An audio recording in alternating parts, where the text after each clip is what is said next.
नमस्कार मित्रों, कैसे हो। मैथ्स स्कूल के यूट्यूब चैनल पर आपका हार्दिक स्वागत है। मैं एल के शर्मा आज फिर एक नए टॉपिक के साथ आपकी कक्षा में उपस्थित हूँ। और मित्रों, टेंस को आगे बढ़ाते हुए आज का हमारा टॉपिक होगा फ्यूचर कंटिन्यूअस टेंस, यानी भविष्य लगातार का। फ्यूचर कंटिन्यूअस से तात्पर्य है कि भविष्य में किसी कार्य का लगातार जारी रहना पाया जाए, उसे हम फ्यूचर कंटिन्यूअस कहते हैं। टेंस का दूसरा रूप है और काल का भी दूसरा रूप है, यानी कार्य का दूसरा रूप है और टेंस का भी दूसरा रूप है। किसी वर्ग का कार्य जारी रहना पाया जाए तो वो कंटिन्यूअस कहलाता है। तो हम बात करते हैं सीधे, आइए हम चलते हैं इसकी हिंदी की पहचान पर, ज्यादा समय खर्च न करते हुए। हिंदी की पहचान, इस टेंस के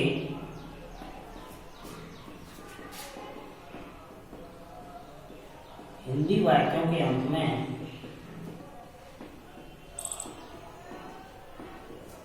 रहा होगा,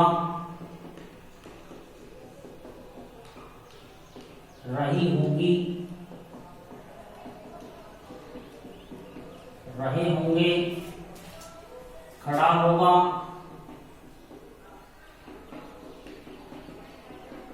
बैठा होगा, पीड़ित होगा आदि शब्द आते हैं। जैसे मैंने कहा, वह स्कूल जा रहा होगा, सीता ये गाना गा रही होगी, वे गेंद से खेल रहे होंगे, पक्षी पेड़ पर बैठा होगा, वह बुखार से पीड़ित होगा, वह स्टैंड पर खड़ा होगा। तो ये सारे वाक्य फ्यूचर कंटिन्यूअस टेंस के वाक्य कहलाते हैं। किसी भी टेंस को पहचानने के लिए उसकी वाक्य की पूंछ पर चले जाओ। जैसे मैंने लिखा, वह जयपुर जा रहा होगा, तो यहां पूंछ पर चले जाइए, रहा होगा शब्द आ गया, इसलिए आप पहचान जाएंगे कि ये फ्यूचर कंटिन्यूअस टेंस है। तो रहा होगा, रही होगी, रहे होंगे, खड़ा होगा, बैठा होगा, पीड़ित होगा, ये सब फ्यूचर कंटिन्यूअस टेंस के वाक्य हैं।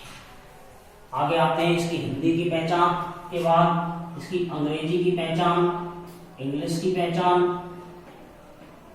अंग्रेजी में से कैसे पहचानेंगे कि ये फ्यूचर कंटिन्यूअस टेंस है। इस टेंस के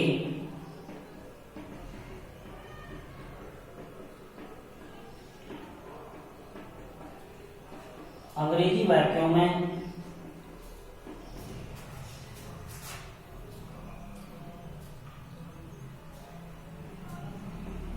eight this time, tomorrow,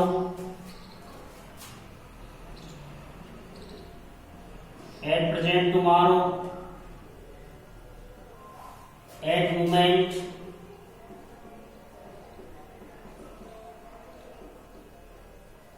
tomorrow तथा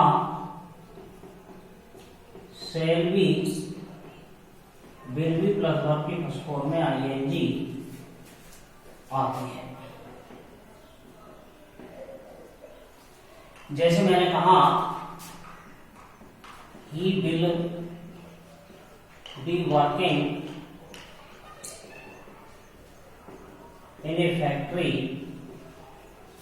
एट दिस टाइम टुमारो।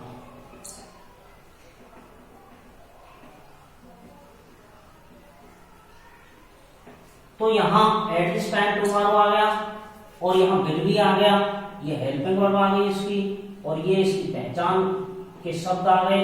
तो हम पहचान जाएंगे कि ये फ्यूचर कंटिन्यूअस टेंस है।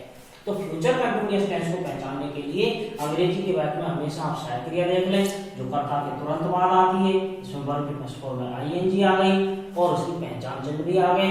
इन तीनों में से कोई सी भी एक चीज मिल जाए तो आपको पहचान जाना चाहिए कि वो फ्यूचर कंटिन्यूअस टेंस है। तो हम आसानी से मित्रों फ्यूचर कंटिन्यूअस टेंस को अंग्रेजी और हिंदी दोनों में पहचान सकते हैं। आगे बढ़ते हैं। अब आती है इसकी हेल्पिंग वर्ब। हेल्पिंग वर्ब सहायक क्रिया। इस टेंस की सहायक क्रिया होती है शैल बी और विल बी। आई भी कर्ताओं के साथ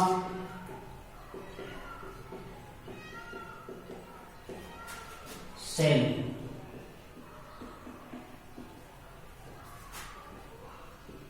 और बाकी कर्ताओं के साथ he she it name you they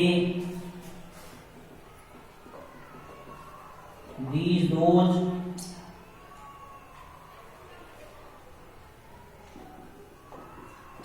this that के साथ विल भी लगाते। अब इसकी मेन वर्ब यानी मुख्य क्रिया वर्ब की फर्स्ट फॉर्म प्लस आईएनजी। मैंने आपको बताया था यदि वाक्य की पूंछ पर रहा शब्द आ जाए तो वर्ब की फर्स्ट फॉर्म के साथ आईएनजी लगाते हैं। देखिए इसमें आई और वी के साथ शैल बी, बाकी सभी के साथ विल भी आता है। लेकिन मैंने फ्यूचर इंडेफिनिट में आपको बताया था कि यदि वाक्य में जोर दिया जा रहा हो, एम्फेसिस हो रहा ना, तो फिर आई वी के साथ फिर विल भी आ जाएगा और बाकी सबके साथ शैल भी आ जाएगा। ये पूरे फ्यूचर टेंस में इसी प्रकार से चलेगा। आगे देखते हैं वाक्य बनाने के लिए।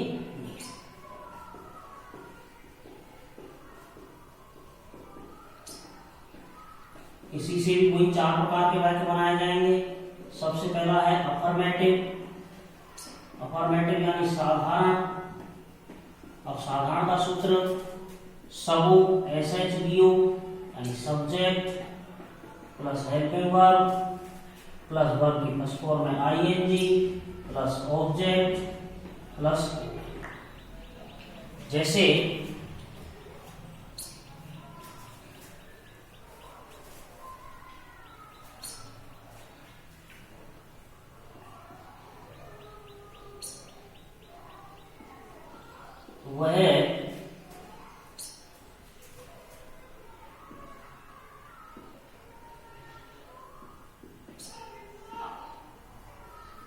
वह भरतपुर जा रहा होगा। तो सबसे पहले कर्ता लाएंगे ही के साथ आएगा will be going to Bharatpur. मैं तुम्हें अंग्रेजी पढ़ा रहा होऊंगा। आई भी के साथ शैल आता है, shall be teaching you English. इसी तरीके से इसका दूसरा वाक्य होता है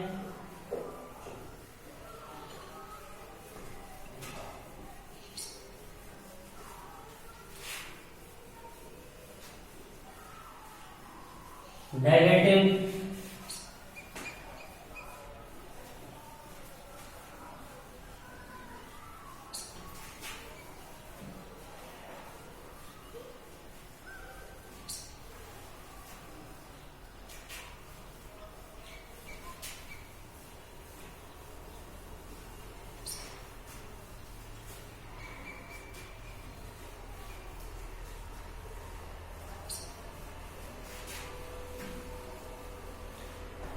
नेगेटिव में देखिए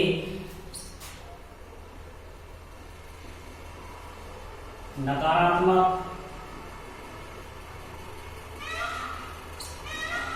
नकारात्मक का सूत्र होता है सन्मुख, यानी सब्जेक्ट, फिर सेल में plus not plus be plus verb के फर्स्ट फॉर्म में I N G plus object plus verb. जैसे देखिए वह भरतपुर नहीं जा रहा होगा,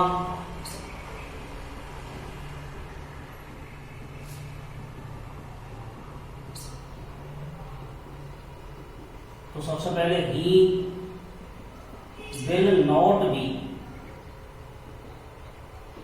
गोइंग टू भरतपुर। तो जब कभी भी मैंने आपको पहले भी बताया था बी, बीइंग या बीन आ रहा उस हेल्पिंग वर्ब के साथ, तो जब नॉट लगाते हैं, जैसे सेल भी आ रहा है तो सेल भी है, नॉट लगाएंगे उन दोनों के बीच में जाएगा, सेल नॉट बी। जैसे इज बीइंग है, इज नॉट बीइंग, नॉट लगाने के लिए दोनों के बीच में। हैज बीन है तो दोनों के बीच में हैज नॉट बीन। इस तरीके से नॉट लगाते नकारात्मक बनाने के। प्रश्नवाचक है तो केवल मुख्य सहायक क्रिया को बाहर निकालते हैं और बेर कर्ता के पीछे बचता है। अब जैसे आप बनाएंगे, मैं तुम्हें अंग्रेजी नहीं पढ़ा रहा हूँ,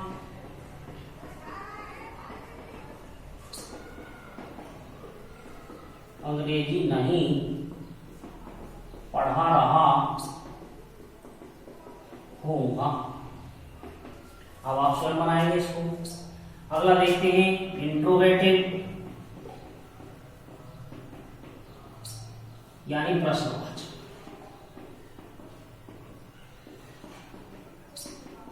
प्रश्नवाचक का सूत्र होता है हसमुख, यानी सबसे पहले इसमें सेल विल आता है plus subject plus be plus verb की फर्स्ट फॉर्म में आईएनजी प्लस ऑब्जेक्ट प्लस जैसे वह क्या वह भरतपुर जा रहा होगा,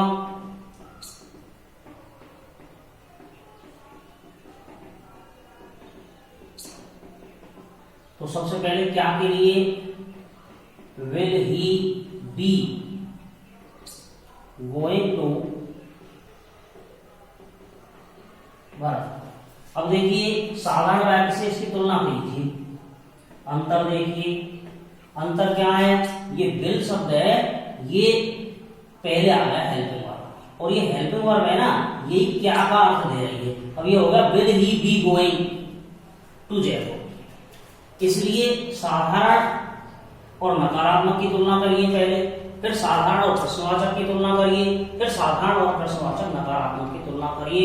आप यदि तुलनात्मक रूप से प्रश्नों का अध्ययन करोगे, सेंटेंस का अध्ययन करोगे, तो आपको निश्चित रूप से समझ में आ जाएगा कि साधारण से नकारात्मक बनाने में क्या परिवर्तन करना होता है, साधारण से प्रश्नवाचक बनाने में क्या परिवर्तन करना होता है, और साधारण से इंट्रोगेटिव बनाने में क्या क्या परिवर्तन करने होते हैं। अब इसका WH वाला, वह भरतपुर क्यों जा रहा होगा, तो सबसे पहले क्यों की अंग्रेजी लाइए, why will he be going to Bharatpur. अब आप इसके दोनों वाक्य बनाएंगे, मैं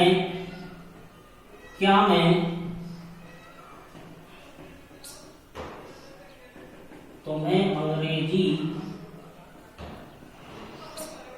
पढ़ा रहा होऊंगा, मैं तुम्हें अंग्रेजी क्यों पढ़ा रहा होऊंगा। अगला है इंट्रोगेटिव,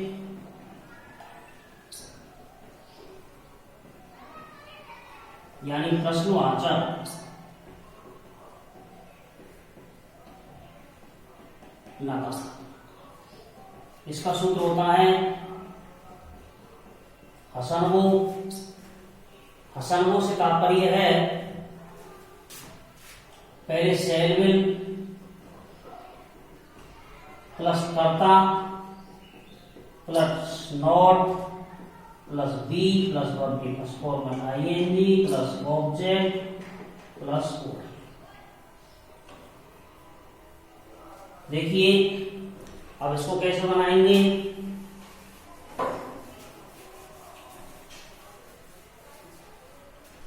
सबसे पहले मैंने लिखा क्या वह भरतपुर नहीं जा रहा होगा,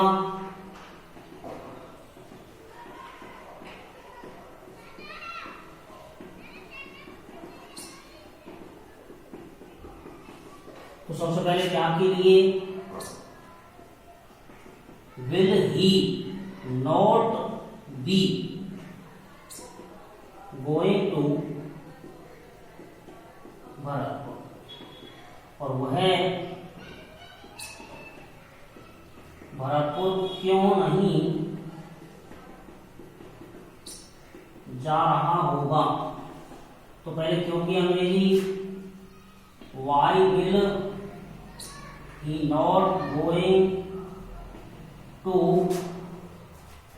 भरतपुर। दोनों में अंतर देख लेंगे क्या अंतर है, और इसका अंतर साधारण वाक्य से मिला लेंगे कि इसमें सिर्फ सहायक क्रिया पहले आ गई है और फिर नॉट इन दोनों के बीच में लग गया है। Why will he not be going to Bharatpur. अब दूसरा वाक्य बनाएंगे आप स्वयं, मैं तुम्हें, क्या मैं तुम्हें अंग्रेजी नहीं पढ़ा रहा होऊंगा, और मैं तुम्हें अंग्रेजी क्यों नहीं पढ़ा रहा होऊंगा। ये दोनों वाक्य आप स्वयं बनाएंगे। तो इस तरीके से दोस्तों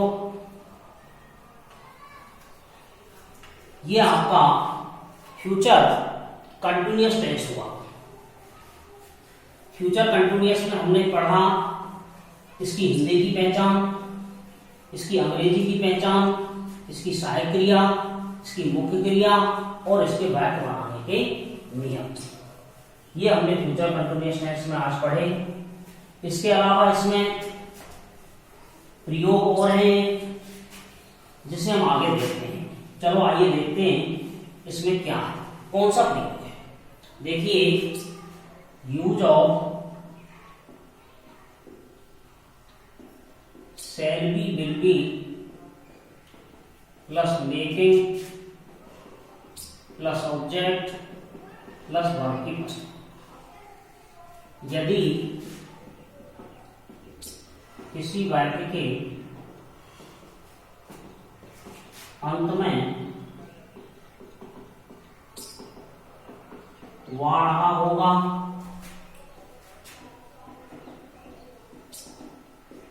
वा रही होगी, वा रहे होंगे आदि शब्द आ जावे तो वह शैल be will be plus making plus object plus verb की फर्स्ट फॉर्म का प्रयोग होता है। जैसे सबसे पहले कर्ता plus shell be will be plus making plus object plus verb की फर्स्ट फॉर्म प्लस। जैसे देखिए वह मुझसे एक निबंध लिखवा रहा होगा, तो तो वह he will be making me write an essay. इसी प्रकार आप बनाएंगे वे हमसे गायें चरवा रहे होंगे। गाय चरवाने को कहते हैं ग्रेजिंग काउ। तो देखिए आज का हमारा टेंस हुआ फ्यूचर कंटिन्यूअस टेंस, और फ्यूचर कंटिन्यूअस टेंस में हमने प्रयोगों सहित इसको पूरा पढ़ा। मैं आशा करता हूं आपने यदि इसे ध्यान से समझा होगा तो निश्चित रूप से आपको समझ में आया होगा, क्योंकि समझ स्वयं पर डिपेंड करती है कि हम उसका कंसंट्रेशन कितना कर रहे हैं पढ़ने में। यदि हमारा कंसंट्रेशन पूरा है तो हमें पूरा समझ में आता है, और यदि हमारा कंसंट्रेशन पूरा नहीं है तो हमें पूरा समझ में नहीं आता है। तो एक बार यदि आपको समझ में आ गया हो तो भी एक बार पुनः आप इसे दोबारा से पूरा ध्यान लगा करके इस वीडियो को पूरा देखें और समझने की कोशिश करें, क्योंकि यदि आप ढंग से टेंस सीख गए, ढंग से आपको टेंसों का एक चार्ट याद हो गया, वाक्य बनाने की विधियां आपको याद हो गई, तो निश्चित रूप से आप अंग्रेजी में महारत हासिल कर लोगे। क्योंकि टेंस जो है वो अंग्रेजी की रूट है, जड़ है, इसके बिना हम कुछ नहीं कर सकते। तो इसी के साथ मित्रों आज के अध्याय में इतना ही। कल फिर इसी चैनल पर आपके साथ मुस्कुराते हुए फिर मिलते हैं कल के दिन। और यदि आपने हमारे चैनल को सब्सक्राइब नहीं किया हो तो निश्चित रूप से इसे सब्सक्राइब कर लें, लगातार वीडियो देखते रहें और अपने जीवन का आनंद लेते रहें। जय हिंद, जय भारत।